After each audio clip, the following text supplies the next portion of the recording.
Aset tetap menurut PP 71 adalah aset berwujud yang mempunyai masa manfaat lebih dari 12 bulan dan untuk digunakan atau dimaksudkan untuk dalam kegiatan pemerintah daerah atau dimanfaatkan oleh masyarakat umum.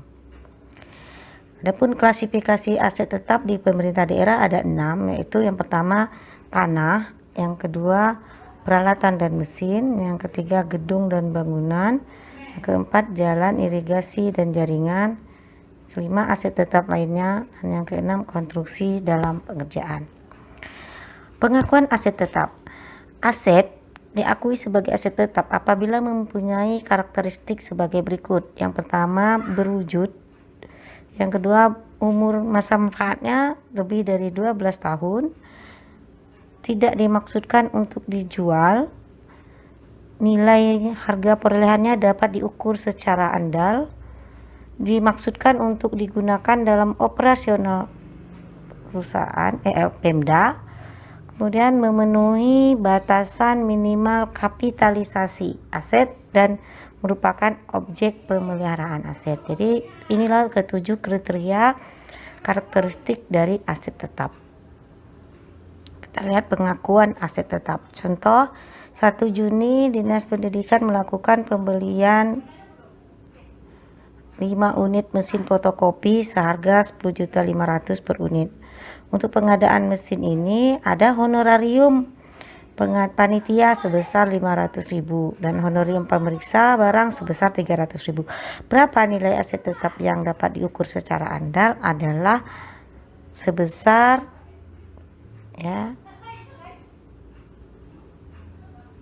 maka harganya itu 10.500.000 dikali 5, 52.500.000 ditambah honor panitia, honor pemeriksa barang sehingga totalnya menjadi 53.300.000.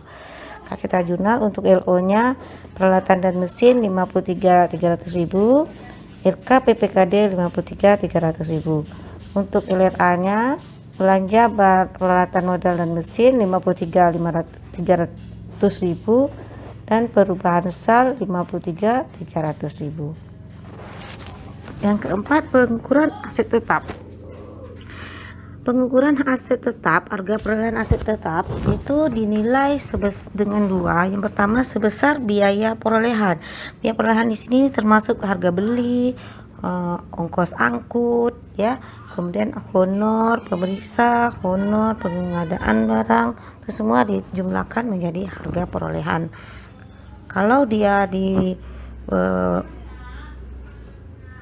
dibuat sendiri, maka semua biaya dalam pembuatan aset tetap itulah menjadi harga perolehan. Yang kedua yaitu dengan nilai wajar pada saat perolehan. Kalau misalnya barang yang kita terima tidak diketahui nilai harga perolehannya, maka yang kita catat atau yang diukur sebagai nilai aset tetap adalah sebesar harga nilai wajar pada saat perolehan aset tetap. Bagaimana perolehan aset tetap? Ada 5 cara perolehan aset tetap. Yang pertama pembelian tunai, yang kedua perolehan gabungan, yang ketiga dibangun sendiri, kemudian ada hibah, dan ada pertukaran. Kita akan bahas satu persatu. Untuk pembelian tunai, misalnya aset tetap diakui ketika terjadi serah terima barang dari pihak ketiga dengan SKPD. Kalau misalnya dibeli secara tunai, bukan saat dibeli secara tunai itu diakui aset tetapnya, tapi diakuinya pada saat surat serah terima barang. Kita lihat contohnya. Pada tanggal 2 April Dinas Pertanian membeli 10 unit komputer dengan harga 7 juta per unit mekanisme LS. Berdasarkan berita acara tersebut, maka akan mencatat peralatan dan mesin karena langsung diserah terimakan ada berita acara serah terimakan. Peralatan dan mesin komputer 70 juta, 7 juta kali 10 unit, utang belanja modal 70 juta. Kemudian menerbitkan SP2DLS untuk pembelian tersebut. Maka ketika diterbitkan SP2DLS, kita menjurnal untuk LO-nya utang belanja modal peralatan dan mesin kreditnya RK PPKD sebesar 70 juta. Kemudian untuk LLA-nya belanja modal pengadaan komputer 70 juta, perubahan SAL 70 juta. Karena ini SP2DLS maka ada jurnal resiprokal, maka kita jurnal RK SKPD 70 juta di debit dan kas di kasda 70 juta di kredit. Kemudian kalau pembelian ini dilakukan dengan mekanisme UPG UTU, maka tanggal 10 April itu dia akan menjurnal debitnya untuk LO utang belanja modal peralatan dan mesin, kas di bendara pengeluaran. Kemudian untuk LLA-nya belanja modal pengadaan barang dan mesin, perubahan SAL sebesar 70 juta. Yang B, pembelian angsuran. Pembelian angsuran ini berjangka waktu lebih dari 1 tahun, menimbulkan utang dan sesuai dengan ketentuan perundang-undangan.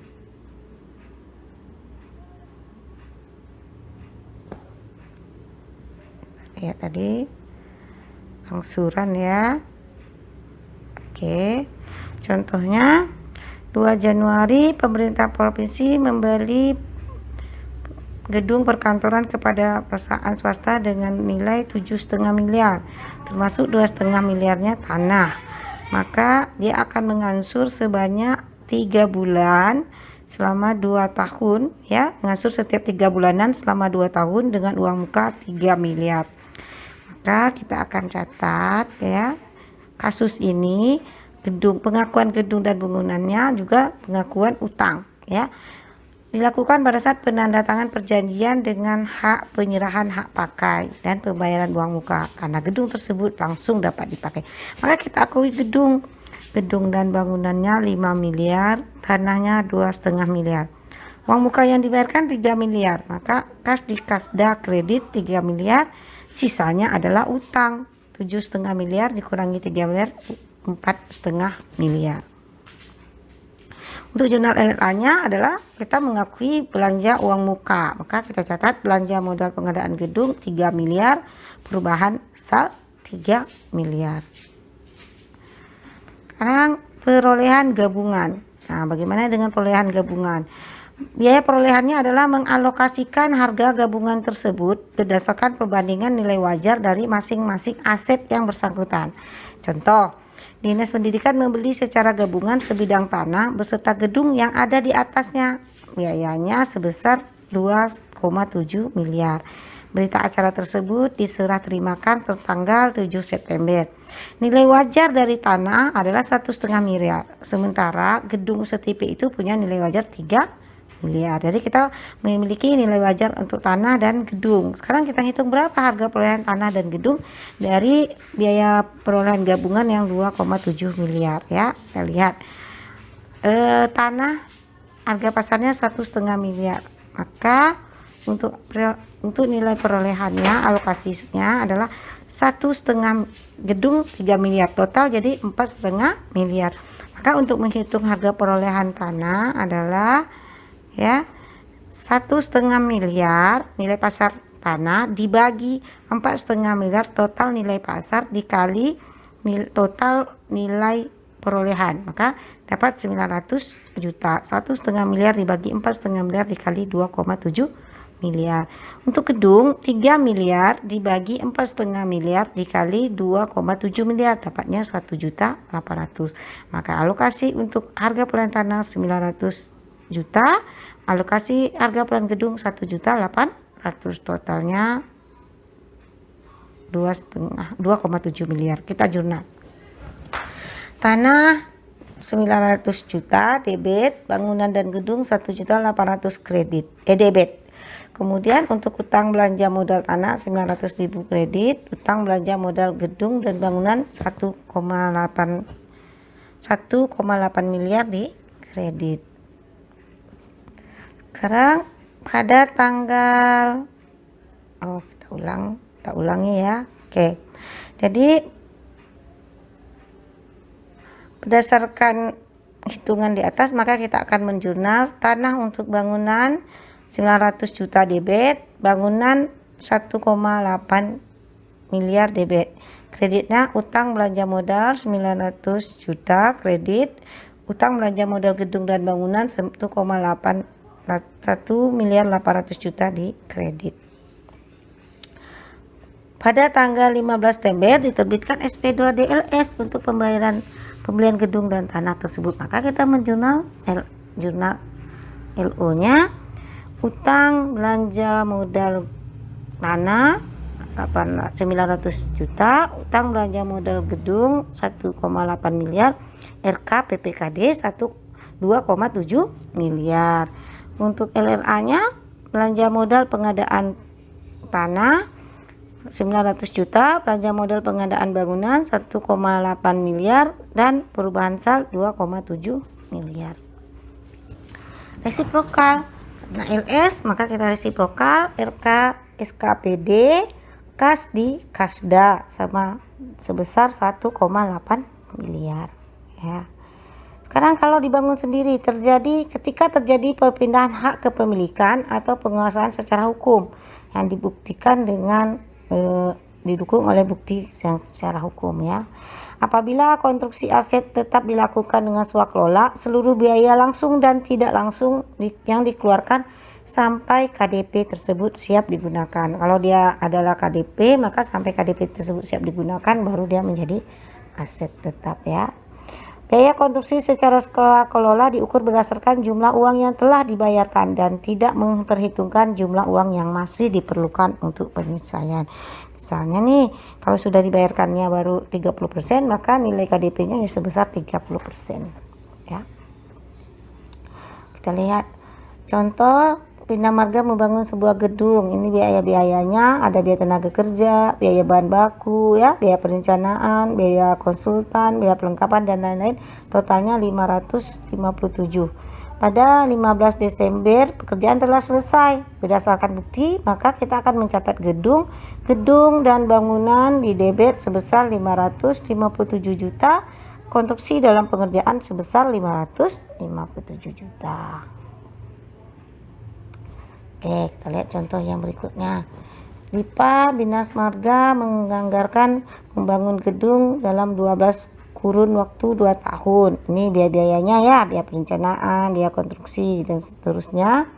Maka kita akan menjurnal KDP 10 juta, RK PPKD 10 juta ya.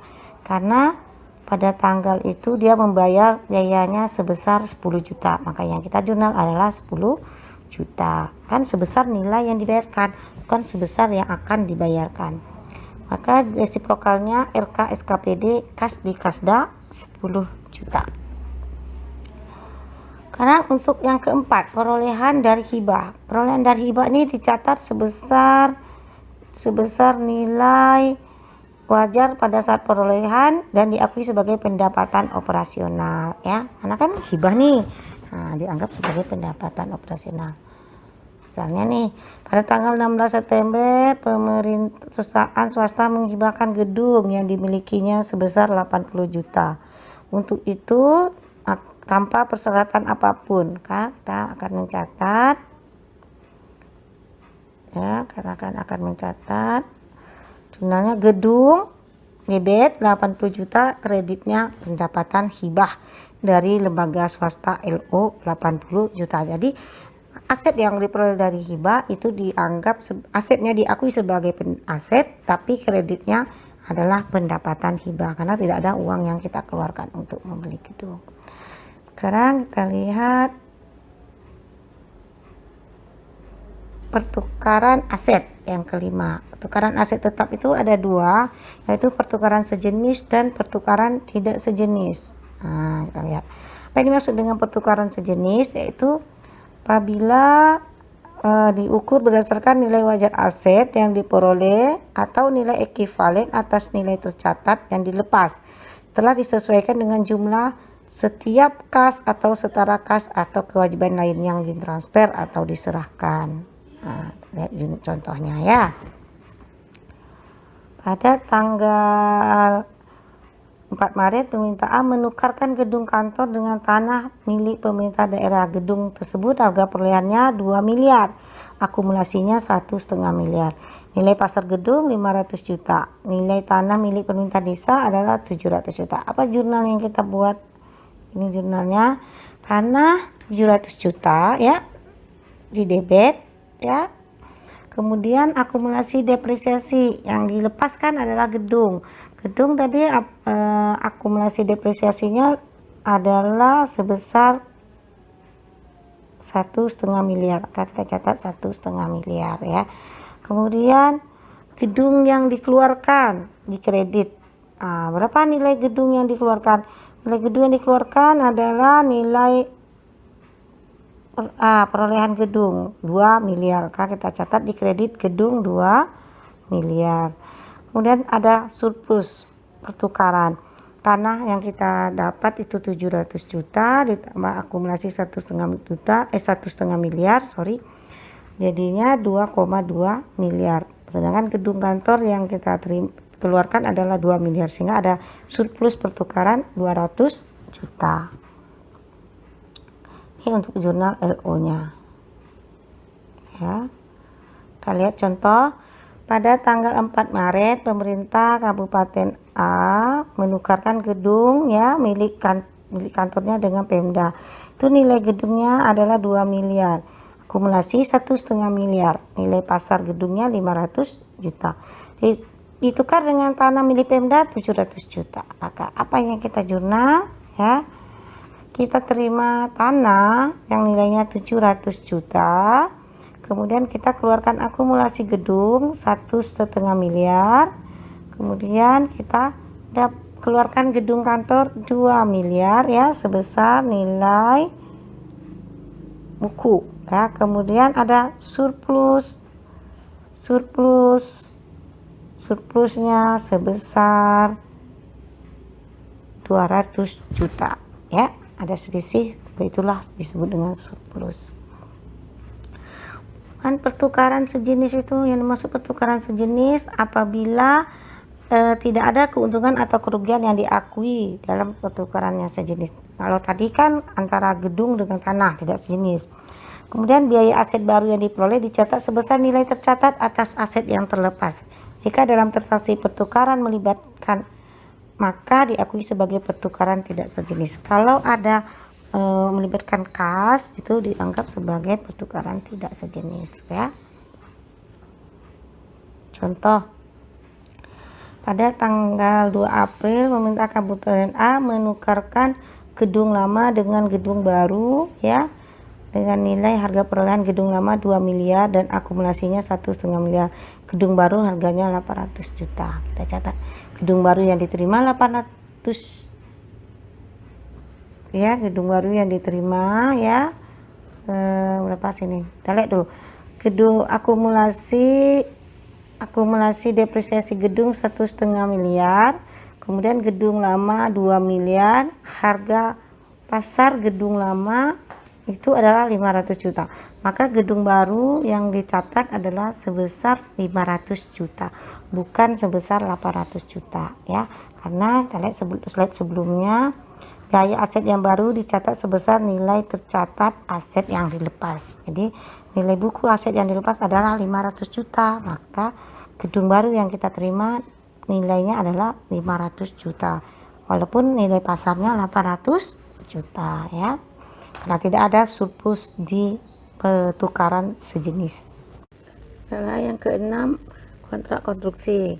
Apabila konstruksi dikerjakan oleh kontraktor melalui suatu kontrak, maka nilai perolehan KDP tersebut berdasarkan teks tabel nomor 8 adalah termin yang telah dibayarkan kepada kontraktor sehubungan dengan tingkat penyelesaian pekerjaan dan kewajiban yang masih harus dibayarkan dan pembayaran klaim kepada kontraktor. Kita lihat kasus tanggal 1 Maret 2017 Dinas Kesehatan membangun gedung nilai 1 miliar. Tanggal 3 Maret membayar termin pertama sebesar 250 juta. Tanggal 7 Juli membayar termin kedua sebesar 600 juta. Dan tanggal 3 November membayar termin ketiga sebesar 100 juta atau 100% dan menahan retensi 5%.